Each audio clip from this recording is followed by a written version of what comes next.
நீங்க உலகத்தானையும் உங்களையும் ஒரு நாளும் கம்பேர் பண்ணாதீங்க. அவன் பாருங்க பாஸ், அவன் எவ்வளோ துன்மார்க்கமா ஜீவிக்கிறான், எப்படி தீவிக்கிறான், அவன் வந்து நல்லா இருக்கானே, நான் ஏன் நல்லா இருக்க முடியாது, அவங்களுடைய கதை. அது உங்களை ஆண்டவர் ஸ்பெஷலா தீர்மானிச்சவர். தாயின் கருவில் உருவாகும் முன்னே உங்களை ஆண்டவர் தெரிஞ்சுக்கிட்டவர். ஆண்டவர் உங்களை தொட்டுட்டாரு. நீங்க கர்த்தருடைய சமூகத்தில் வந்துட்டீங்க. அதற்கு பிறகு ஒன்று நீங்க நினைச்சுக்குங்க, நீங்க தேவனிடத்திற்கு வந்துதான் ஆகணும்.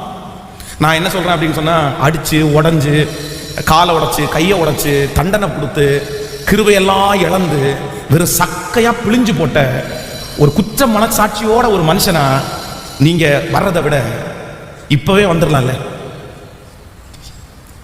சொல்லுங்க, இப்பவே வந்துடலாம். நீங்க எல்லாத்தையும் ஆண்டவர் உங்களுக்கு கொடுத்துருக்கிற கிருபையெல்லாம் இழந்து இழந்து எல்லாத்தையும் விட்டு போய் கடைசியில இனி வந்து ஒண்ணுமே இல்லை அப்படின்ற அளவுக்கு தள்ளப்பட்டதுக்கு பிறகு இந்த இளையகுமாரன் மாதிரி எல்லாத்தையுமே இழந்துட்டு அத பன்றியினுடைய தவிடு கூட கிடைக்காம அப்படி கஷ்டப்பட்டதற்கு பிறகு ஆண்டவரிடத்துல வந்து நிறைய பேர் எடுத்து நான் கொஞ்சம் லேட்டா வரேன் பாஸ், நான் கொஞ்சம் லேட்டா வரேன், நான் ஒரு 5 வருஷம் தாண்டி வரேன், அனுபவிக்க வேண்டியதெல்லாம் அனுபவிச்சுட்டு வரேன், ஜாலியா இருக்க வேண்டியதெல்லாம் ஜாலியா இருந்துட்டு வரேன், இந்த வயசுல ஜாலியா இருக்காம வேற எந்த வயசுல ஜாலியா இருக்கிறது, நான் ஒரு 10 வருஷம் தாண்டி வருவோம் பாருங்க, சூப்பரா வருவோம் பாருங்க, உங்களை விட பெரிய ஊழியம் செய்வோம் பாருங்க, நான் அப்படி பண்ணுவோம் இப்படி பண்ணுவேன் அப்படின்னு.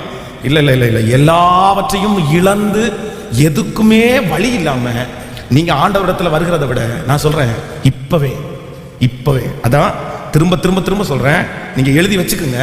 நீங்க ஒரு நாள் இல்லைனாலும் ஒரு நாள் அப்பாட்ட வந்தே சொல்லுங்க, சத்தமா சொல்லுங்க, பக்கத்துல கொஞ்சம் கையை பிடிச்சி சொல்லுங்க, நீங்க வந்துதான் ஆகணும்.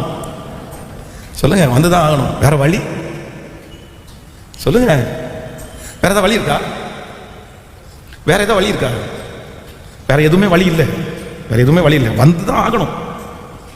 இளையகுமாரன் தன் தகப்பனாரை விட்டுட்டு போயிட்டாரு. இனி அதை என்னென்னமோ இடத்துல போய் எங்கெங்கயோ சுத்தி என்னென்னமோ பண்ணி அவன் வந்து கஷ்டப்படும் போதெல்லாம் அப்பா வீட்டுக்கு போலான்னு ஒரு மனசு தோணுது. ஆனாலும் என்ன பண்றான் அப்படின்னு சொன்னா, வேணாம் வேணாம் வேணாம் வேணாம், அங்க போனா ஏதோ ஒன்று பேசிட்டு இருப்பாங்க, திரும்பி நம்ம வந்துடலாம். ஆனா கடைசியில பாத்தீங்க அப்படின்னா அவ்வளவுதான், இதுக்கு மேல நம்ம இங்க இருந்துட்டோம்னா செத்துட்டோம்டா, நம்ம உயிருக்கு கூட ஆபத்துறா. அப்புறம் தான் உணர்வு வந்து தன் தகப்பனிடத்திற்கு வந்து, தகப்பனே உமக்கு விரதமாகவும் பரத்திற்கு விரதமாகவும் நான் பாவம் செய்தேன், இனி உம்முடைய பிள்ளை என்று சொல்கிறதற்கு நான் தகுதி இல்லை, ஒரு வேலைக்காரனா வச்சுக்கங்க அப்படின்னு சொல்லி அப்பாட்ட வந்துட்டான். வந்ததற்கு பிறகு அவனுக்கு அவங்க அப்பா வந்து எல்லாத்தையுமே கொடுத்துட்டாரு, எல்லாமே அவனுக்கு திரும்ப வந்துருச்சு. ஆனா வருகிற வரைக்கும் அவன் மனசுடைய சஞ்சலத்தை பாத்தீங்க அப்படின்னா பெரிய சஞ்சலமா இருந்துச்சு.